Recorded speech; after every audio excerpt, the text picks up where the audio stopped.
காலையில் பார்த்தீங்கன்னா பில்லு வண்டியில் வந்துருந்துச்சு. சரின்ட்டு பில்லுலாம் இறக்கி போட்டாச்சுங்க. அதில் ஒரு 4 கட்டு ரோட்டு மேலே இறக்கி போட்டு போயிட்டாங்களா, அதெல்லாம் சரி எடுத்து போட்டுடலாம் அப்படின்ட்டு உருட்டிட்டு இருந்தாரு. அப்புறம் பார்த்தீங்கன்னா டைம் ஆயிடுச்சு. சரி நான் அப்புறமா இழுத்து போட்டுக்கிறேன் அப்படின்ட்டு ரோட்டு மேலே இருக்கிறத மட்டும் இழுத்து போட்டுட்டு பால் ஊற்றுறதுக்கு கிளம்பிட்டாருங்க. ஏன்னா சொசைட்டிக்கு அந்த கரெக்ட் டைமுக்கு போகணும், அப்புறம் பால் வண்டி போயிடும் அப்படின்ட்டு வேகமாக கிளம்பிட்டாருங்க. இன்னைக்கு என்ன சாப்பிடன்னு பார்த்தீங்கன்னா காலையில் டிஃபனுக்கு பருப்படை தாங்க செஞ்சிருந்தேன். ரொம்ப சூப்பராக இருக்கும் இந்த பருப்படை, ஹெல்த்தியும் கூட. நல்லா முருங்கைக்கீரை, கடலைப்பருப்பு, துவரம் பருப்பு, பாசி பருப்பு, இந்த மாதிரி நிறைய பருப்புகள்லாம் போட்டு நம்ம செய்யும் போது ஹெல்த்தியும் கூட. அவ்வளோ டேஸ்ட்டாக இருக்கும் இந்த அடை.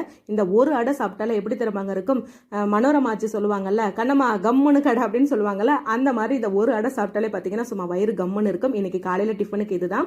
மதியானத்துக்கு என்ன சாப்பிடுன்னு பார்த்தீங்கன்னா பீட்ரூட் சாதம் தாங்க செஞ்சிருந்தேன். பீட்ரூட் அப்படியே பொரியல் பண்ணி சாதத்தில் போட்டு அப்படியே நெய் ஊற்றி கமன்னு செஞ்சாச்சு. நேற்று வச்ச ரசம், தயிர், அப்புறம் பீட்ரூட் பொரியல்லாம் இருந்துச்சு. இன்னைக்கு இதோட விட்டாச்சு. 7 மணிக்கே நம்மளால சாப்பிட முடியாது. ஏன்னா பாப்பா 7 மணிக்கே அவளுக்கு 2 அடையை சுட்டு கொடுத்தாச்சு. எங்க நம்ம வேலையெல்லாம் பார்த்து முடிச்சுட்டு அதுக்கப்புறமா நம்ம 9 மணிக்கு மேலே நான் சுட சுட அப்படியே அடை சுட்டு தரேன். நம்ம 2 பேரும் மரத்தடியில் கைத்துக்கடியில் உட்காந்து அப்படியே இயற்கையை ரசிச்சுக்கிட்டு சாப்பிட்டுக்கலாங்க அப்படின்னு. சரி சூப்பர் அப்படின்னு சொல்லிட்டு ஆளுக்கு ஒரு வேலையாக பகிர்ந்தாச்சுங்க. எங்கள் வீட்டுக்கார அடுப்பு பற்ற வச்சு கொடுத்தாரு. நான் கூழ் காய்ச்சிட்டு இருந்தேன். அதுக்கப்புறம் அவர் சாணியெல்லாம் வாரிட்டு இருந்தாரு. 2 பேரும் பேசிக்கிட்டே வேலை செஞ்சுட்டு இருந்தோம். அப்புறம் விளக்கெல்லாம் காய வச்சுட்டு இருந்தாருங்க. விளக்கு வாங்கிட்டு நிறைய பேர் ரொம்ப நல்லா இருக்குன்னு சொல்லியிருந்தாங்க. அதில் ஒருத்தங்க கமெண்ட் பண்ணியிருக்காங்க. இது வியாபாரத்துக்காக இல்லைங்க, இது உங்ககிட்ட பகிர்ந்துக்கிறேன், நீங்களே கேளுங்க.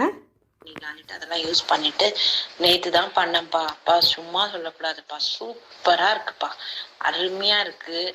அந்த வாசனை ஒரு மாதிரி தெய்வீகமா இருக்குப்பா. அந்த நம்ம கோவிலுக்குள்ள போனா இருக்கோம் இல்லையா, அந்த மாதிரி இருக்குப்பா. எங்க வீட்லயே செம்ம எனர்ஜியா இருக்கிற மாதிரி ஃபீல் பண்றேன். ரொம்ப ரொம்ப தேங்க்ஸ்ப்பா, தேங்க்யூ. இதே மாதிரி மேலும் மேலும் செஞ்சுட்டே இருங்க, நிறைய விஷயங்கள் பண்ணுங்க. நானும் இது இப்ப யூஸ் பண்ணிட்டேன்லப்பா. எனக்கு தெரிஞ்சவங்க